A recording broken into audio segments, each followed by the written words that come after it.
Hey, what's up guys? Welcome back to Social Studies class. Of course you know this is your teacher, Mr. Clark.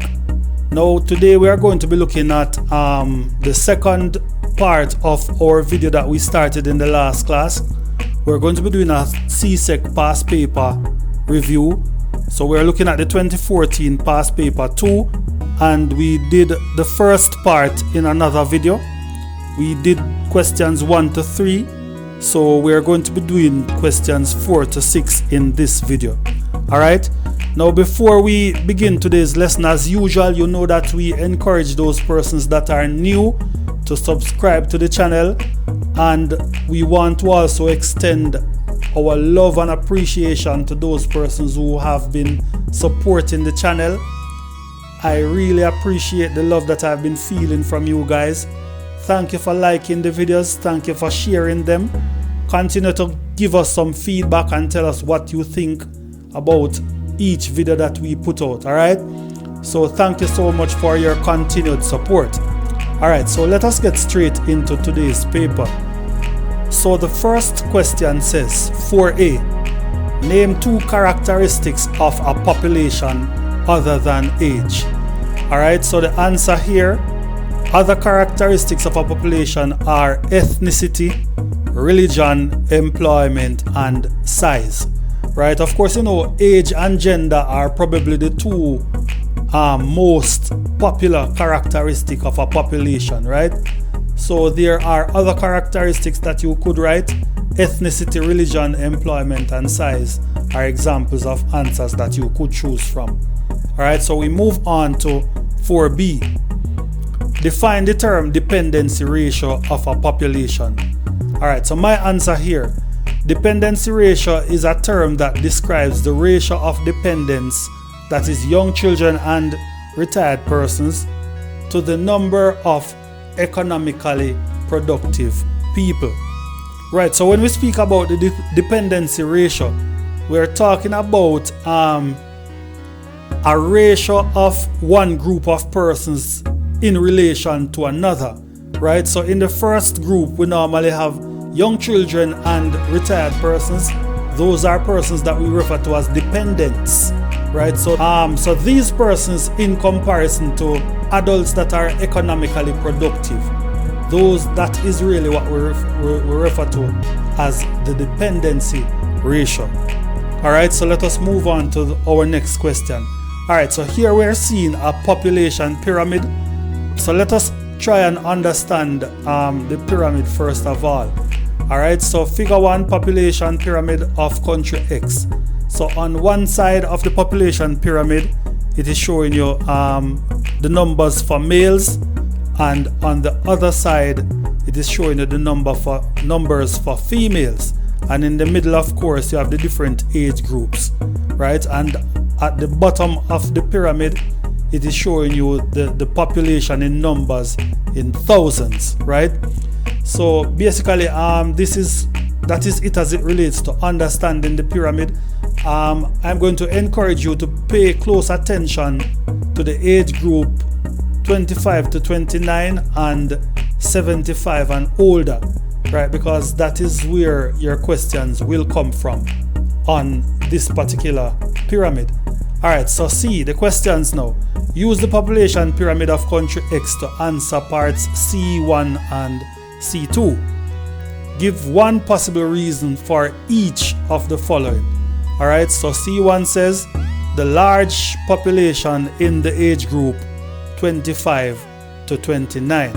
Alright, so my answer here, high levels of immigrants among people of this age group. Right? 2 things usually cause a population to grow: immigration and high birth rate. Right, so in this case we're talking about persons within the age group 25 to 29. So birth rate could not be your answer, because we're not talking about babies here.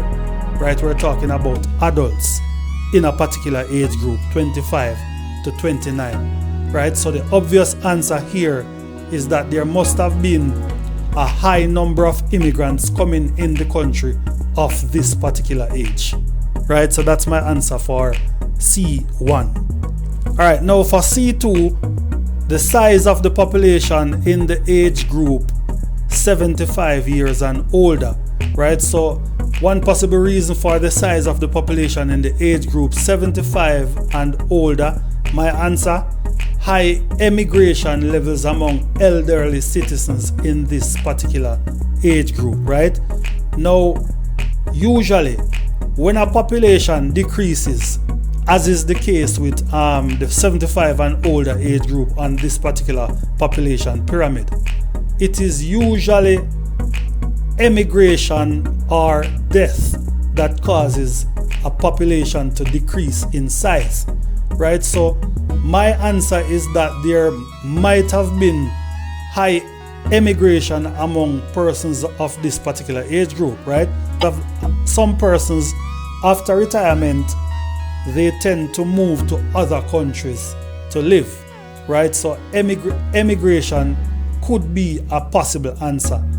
Another possible answer that you could explore is that the life expectancy for this particular population is approximately 75 years, right? Because at 75 years, we see where the population has been on the decrease. So it might be a case where that is the life expectancy for this particular country, right? And we know that life expectancy is based on a number of factors, nutrition being one key factor, right? So that is another answer that you could consider. All right, so we move on to our next question. D1. Suggest giving full details 3 actions a government may take if the birth rate continues to decline. And by now you know that these are 2-part questions.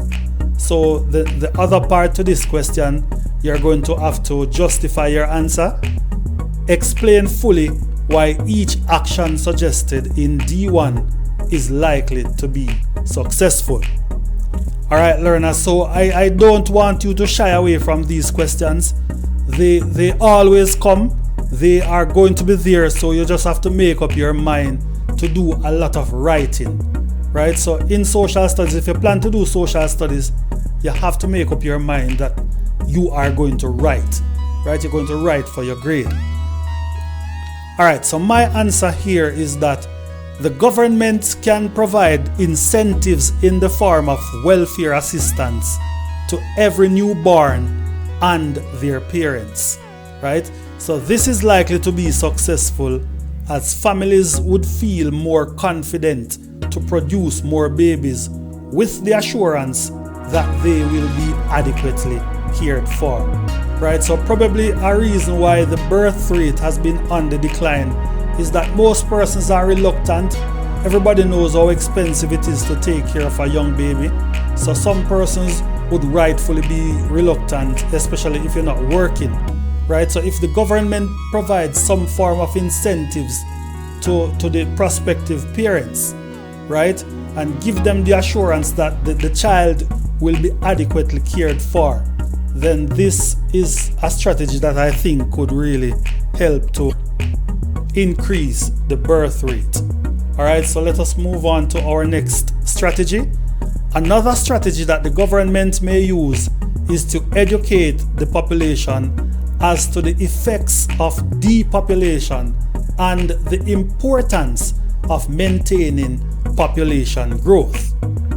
If people realize the negative implications that depopulation will have on the society, then they will be willing to address the problem of low birth rate, right? Of course, by having more children, right? So basically what I'm saying here is that education could be a key strategy, right? Education is always a good strategy to use. So once you educate people, because the truth of the matter is that education should result in a change in behavior, right? So once citizens realize that, depopulation is really a big problem, then they and it is within their power to really do something about it, right? If they are educated in the right way, then they more than likely will be willing to do something about this particular problem. All right, so moving on to my third strategy, The government can also improve nutrition and health care within the country. This will in turn increase the fertility levels among the citizens and decrease infant mortality. Right, so what I'm saying here is that the birth rate could have been on the decline basically because of, lack of proper nutrition or lack of proper health care. Right, so once these are addressed, once the government improves the nutrition and the health care within the country, then we would have a more healthy population, right? And a healthy population would be more capable of producing children. And when children are born, they will receive better health care and they are likely to live, right? So the infant mortality rate would decrease if healthcare and nutrition is improved within the country. Alright, so we move on to number 5. Study the information in the table below and then answer the questions which follow. Right, so this table shows domestic food crop production for country wide. Right, so food crops, the crops that are produced in country wide: yam, vegetables, fruits and potatoes. Right, and they are giving you the information in terms of how much crops are produced over a 3-year span, right, from 2009 to 2011. Right, so here we are seeing, for example, and these are in tons, by the way, right, in thousands. Right, so for 2009, for yam it is 180,000 tons. Right, and for 2010 for yam again, 150,000 tons, and for 2011 it's 115,000 tons. Right, so I'm sure you understand the table by now. Right, so let us look on what the questions are saying. Right, but pay careful attention to the table. We notice that vegetables are the dominant crop. So vegetables with 250 for 2009, 230 for 2010, and 210 for 2011. Right, and please note, for each crop it is getting less each year. Right, so 180 for yam in the first year, 150, then 115. Vegetables 250, 230, 210. Fruit 130, 120, 100. Potatoes 140, 128, 120. So each year it is getting less, right? So the questions are: write 2 statements about the information shown in the table. Alright, so my 2 statements are: crop production has been on the decrease for countrywide. That's my first statement, my first observation, right? And my second observation is that vegetables are the preferred choice of crops for most farmers in countrywide. Alright, so those are the 2 main observations that I made. I don't know if you have made any other observation that you could use to answer this particular question. Alright, so we move on to B. State 2 sustainable agricultural practices which small farmers may use in the production of the crops shown in the table. Alright, so my answers here: 2 sustainable agricultural practices which small farmers may use are crop rotation. That is basically when you rotate the crops, right? So for example, if this year you plant yams on this particular piece of land, then next year you can plant vegetables on it, right? And the other year you rotate it to plant something else. So crop rotation basically maintains soil fertility because each crop uses a different type of nutrient, right? So when you rotate the crop, it gives the soil time to replenish itself, right? In terms of, the nutrients getting a chance, the nutrients that were used up by one particular crop, they get a chance to replenish themselves when you rotate the crop, right? Because the second crop will use a different type of nutrient giving the first nutrient a time to replenish.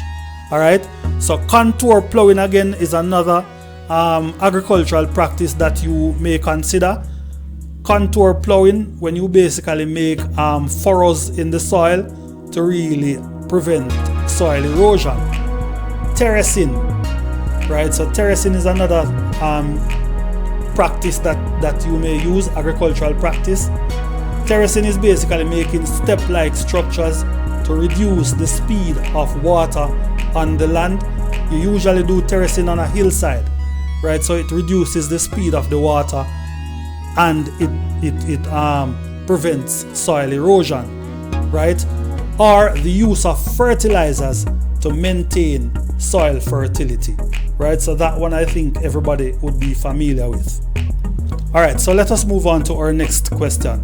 So give 2 reasons why high quality agricultural products are important for CARICOM countries. All right, so my answer here, high quality crop production are important for CARICOM countries because they are competing for sale on a global market with other countries that have more resources and the potential to produce goods that are of a high standard, right? So the best quality products will be sold more and will earn the most profit, right? Another reason, high quality products will also ensure that local consumers support their local regional producers instead of buying from overseas markets. This will foster development within the region. All right, so just to explain my first point, what I'm saying is that the CARICOM countries are forced to develop the standard of their production, right? The standard of goods that are produced in the Caribbean or among CARICOM countries, because we are basically competing with countries that have far more resources, right? And they have set the standard as it relates to the quality of products that are produced. So we in the CARICOM countries, we have to try and live up to these standards, right? So that's my first point. The second point is that if the quality of goods are improved, if the quality of goods are increased, right? If we improve the quality of goods within the CARICOM countries, then of course persons within the region will buy from the local producers instead of buying from overseas, right? And this can only benefit the region. The region stands to benefit in a positive way if people support local producers. All right, so we move on to the next question. D1, suggest giving full details 3 strategies that the government of a country may implement to improve the quantity and quality of agricultural production. And of course, again, as I said before, these are 2-part questions. So the other part, you are going to explain fully why each strategy suggested is likely to be successful, right? So that part requires you to justify your answer. All right, so moving straight into the answer. The government can identify unused lands and give them to farmers to farm. Farmers are usually restricted due to the unavailability of land on which to farm. The availability of more lands will allow them to produce more crops, right? So my first answer is that most of the times farmers are restricted by the land, right? They have the amount of land that they have available to them. So if the government can provide the farmers with more land, naturally this may increase the production of crops. All right, another thing that the government can do, the government may also educate farmers through agricultural affiliate groups. Some farmers only have basic knowledge on how to farm. If they are educated about best practices and farming techniques, they will be able to improve the quantity and quality of the crops that they produce, right? So most farmers, they know the basics, but they do not know how to really improve the standards of their crops, right? So if the government can get agricultural groups to educate these farmers as to best practices, then I'm sure that they would be able to produce more, and they would also be able to improve the quality of the group goods that they produce. All right, so moving on to the third strategy. Another strategy that the government can employ is to provide international markets for farmers. This is likely to be successful as substandard products are usually rejected by international markets. Farmers will therefore be forced to improve the quality of their produce in order to get sale for them. Alright, so what I'm saying here is that if the government establish links with overseas markets, international markets, then of course this will force the farmers to improve on the quality of their produce, right? Because we know that when you're sending your goods overseas, the ones that are not of a particular standard is usually rejected, right? So you are now, as a farmer, you're now going to be forced to develop the quality of the goods that you produce. And of course, you will also produce more goods once you know that you have an international market that will receive them. Alright, so we move on to our final question for today. Regional integration. The experiences of the Organization of Eastern Caribbean States, OECS. Write an essay on the above topic. Begin your essay by stating 2 objectives of the OECS. Next, describe 2 similarities that promote cooperation among the member countries of the OECS. Give 1 reason difficulties may arise in pursuing integration among OECS member countries. Suggest giving full details. 3 strategies that OECS heads of government may use to educate citizens about the benefits of cooperation among the countries. And then finally, explain fully why each strategy is likely to be successful. Alright, so as usual, you know that this question is usually a very loaded question. So you need to break it up and just answer them piece by piece, right? So I'm going to assist you in terms of coming up with your answers. And then of course you would structure your essay in the way that you have been taught how to structure essays. Alright, so OECS objectives is the first thing that is asked for. The objectives of the OECS. The objectives are to promote cooperation among members at regional and international levels. That's 1. And the second objective is to promote economic integration among members.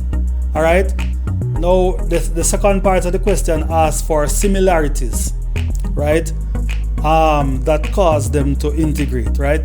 So the answers that I have come up with: common language, similar social issues, they all lack adequate human resources, and they all lack physical resources. So you can choose from among these answers, right? Now the third part asks for the difficulties, right, or the barriers, the things that make integration difficult among OECS countries. Alright, so my answers: lack of diversification, first of all, in production. Lack of diversification in production. Alright, what this means is that all the countries basically produce similar goods, right? So if you produce similar goods, then it is going to be difficult for us to integrate in terms of trading, right? So in Jamaica, for example, if you are producing sugar cane and Barbados is producing the same sugar cane, then that would make it difficult for us to really integrate and work together in terms of trading goods, right? So you would have to have something that I don't have in order for me to trade with you, right? So in the Caribbean and in the Eastern Caribbean, you find that most countries produce the same types of goods. So this makes it difficult for integration to take place. Alright, strategies that we can use to educate the citizens now. Alright, so my first strategy is to create a website to inform citizens about the benefits of regional integration. This is likely to work as citizens will be able to learn about the progress and benefits of integration on their own time. Right, so a website is always a very effective way of educating people, so that is why I've chosen it as my first strategy. The second strategy is that the government may also create advertisements to inform citizens about regional integration. This is likely to be successful as advertisements are the main tools used to inform and persuade people of a product. Advertisements may be shown on many platforms and has the potential to reach persons right across the region. Right, so advertisement is a very powerful tool. We know the potential of an advertisement. It can reach to many places in a short space of time. Right, so that's the second strategy that I have chosen. And please remember, learners, that your strategies may be different from mine, right? You don't have to really accept my strategies. These are just suggested answers. Alright, so we move on to our third and final strategy. Another strategy that the government may use is to utilize the media as a platform to host debates or symposiums on regional integration. This is likely to be successful as most people have access to media, and information that is broadcasted about your region is likely to capture your attention and interest. People will therefore tune in and learn more about the benefits of regional integration.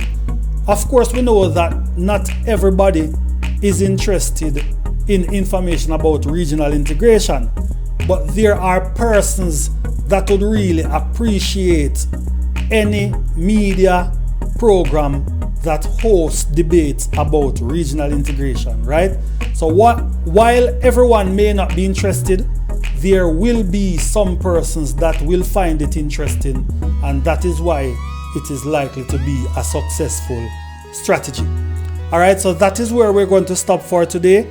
I really hope that you would have learned something from today's class, and I will see you in the next class.